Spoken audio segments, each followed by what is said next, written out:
SUNY Canton men's basketball team certainly has not had a lack of effort from their freshman class this year, as all of their freshmen are producing big numbers in points, assists, rebounds, you named it. Some of their star freshmen this year and key contributors are sitting with me right now, Andrew Fitch and Joey Werner. A segment I'm calling for the Strength in Numbers Inside Scoop, Roo and Joey.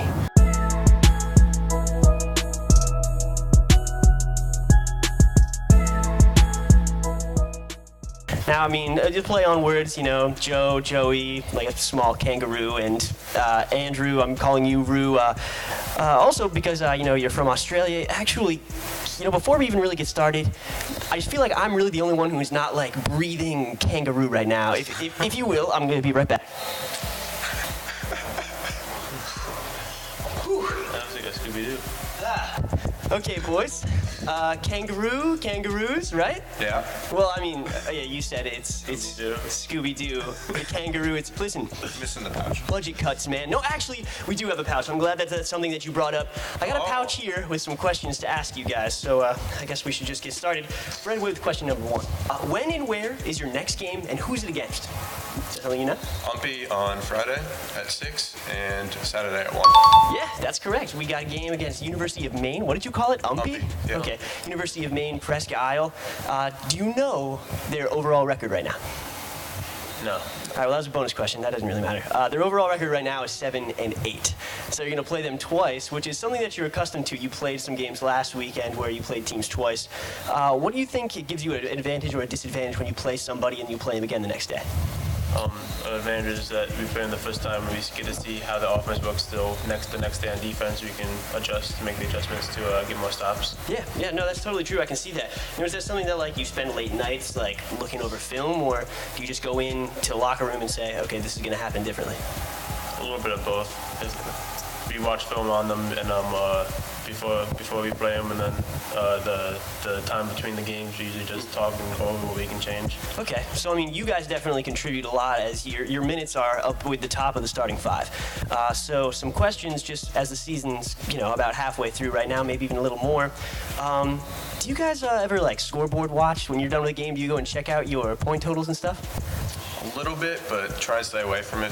Okay, well, between the two of you, do you know who's averaging more rebounds per game?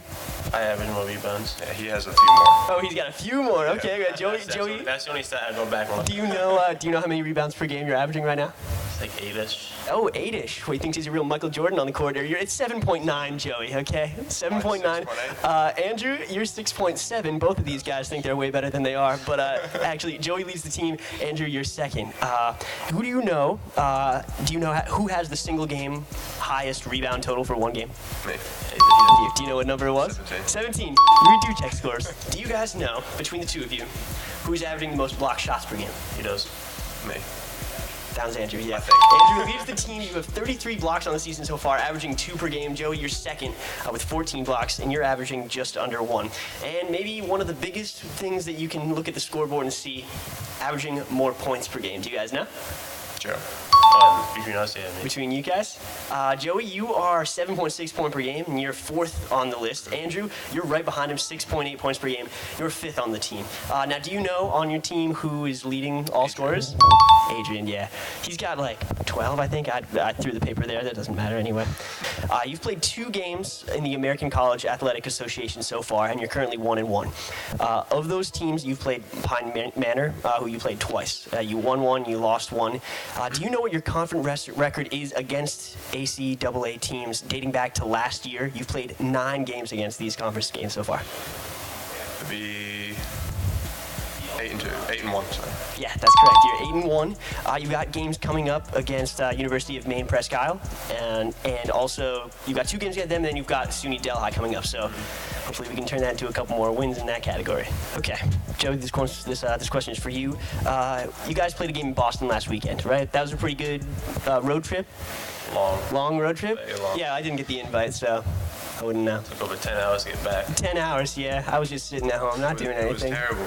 Oh, it's terrible what they say. I saw your tour We had to bus. take a ferry. A ferry? We took a ferry to get back. Wow, I've never taken a ferry. Would have All been the nice. roads were flooded, so. Well, anyway, that wasn't. Hey, oh yeah, lots of weather conditions. Yeah. But the story there wasn't so much about the trip. But Joey, you contributed 7 rebounds, 3 assists, 10 points, including a game winner with half a second remaining. What was going through your head there when you saw you might have the opportunity? Was it one that you thought you were going to take? Were you looking to assist? And were you confident in yourself? Well, coach, during the timeout, he said just attack the basket, and then he told me to cut, and Abu threw it to me on the inbounds, and then I went and I split 2 defenders, and then the last guy, he cheated over to someone else, so I went up for the layup, but then the one guy blocked it, but it was goaltending, so he ended up getting the 2 points. Okay, so I mean, split-second decision right there. You chose to take it. Now that's big, personally, for me as a spectator, to see that a freshman is able to come up in that situation, rather than, most people said it could have been Adrian. Adrian hit a game winner last season. Could have been him. He's got the most points total. But it's big that you chose to, call your own number, and that you were, more importantly, able to sink the shot. All right, so Andrew, you're from Australia, correct? Yep, that's So you played high school ball in a totally different country. On a professional level, it's no secret that U.S. kind of dominates in that category. Olympics, it's U.S. runs away with it. What was the biggest change playing basketball in America? Was there a big difference in high school and college? Really, the biggest difference for me is people there are usually more like cerebral. They think about what they're doing, like from an IQ standpoint. But here, they're just athletic and just they shoot so much better in some cases. So Yeah. that's probably the biggest change. Yeah, you guys are in the gym, every day? You guys practice every day? Is that something still the same kind of work yeah. ethic in Australia? They do not do that there. No? For me, I practiced like 3 times a week. I played on 4 teams. So like 4 or 5 games a week. So it was mainly games, not really practices. Yeah. So. But it's still like it's a bit of a culture shock coming in here and jumping into the sport right away. Huge, yeah. All right. So you did say you're from Australia. Did you ever meet before his passing Steve Irwin? No, I did not. No, never met Steve Irwin? I went to the Australian zoo and saw like the family, but that was it. Oh, have you ever seen a real kangaroo? Not just like Yes. that mascot? Yep. Really? Have you ever I've touched them as well. you pet a kangaroo? Yeah, I held one. Wow, that's insane. So you kind of have a first-hand experience of kangaroos and kind of Steve Irwin. Okay, so I need your professional opinion. Who would win in a fist fight? Steve Irwin in his prime, I'm talking 94, 95, like mullet Steve Irwin, or Kangaroo Jack? Steve Irwin. Steve Irwin would win. Okay, well, there we go. I said a hip hop, the hippie to the hip hop, and you don't stop the rock to the bang bang boogie. All right, last question, Joey, for you. That's a bit on the fun side. Joey, who would win in the NBA Finals if these two teams met? The Golden State Warriors or the Harlem Globetrotters? I think you're the Golden State Warriors because of the team now, and they're just knocking out all the shots. Knocking down all the shots, but Harlem Globetrotters, they They will put on a better show, they put on a show. but I think Golden State will get Listen, I went to a Harlem Globetrotters game once. It changed my life. I've been just like dribbling the ball in and out of my legs and throwing buckets of water on people. It turns into confetti. It's insane. It's something you cannot learn unless you go to that team. Okay, this is a question for maybe one of you can answer, but it also might get you in a little trouble in the locker room. Out of all your teammates, which teammate is the most likely to start pumping some Katy Perry before the game to pump himself up? Raheem. Raheem? You concur? Yeah.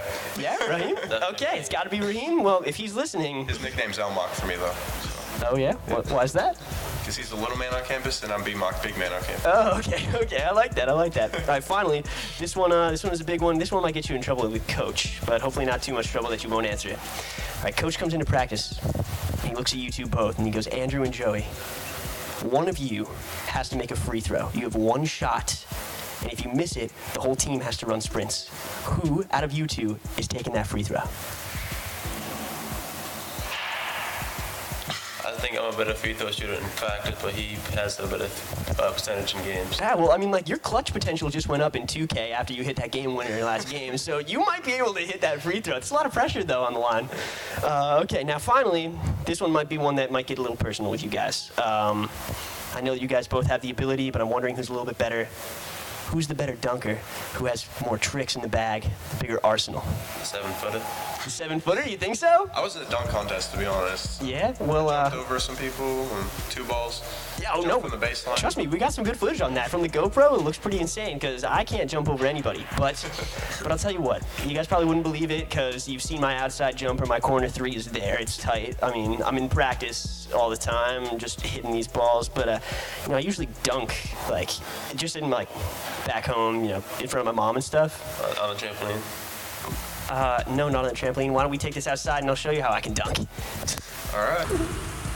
All right, you guys doubt me? Well, I'll tell you what, right here, I'm dunking it, not anything special, just one dunk for all my fans.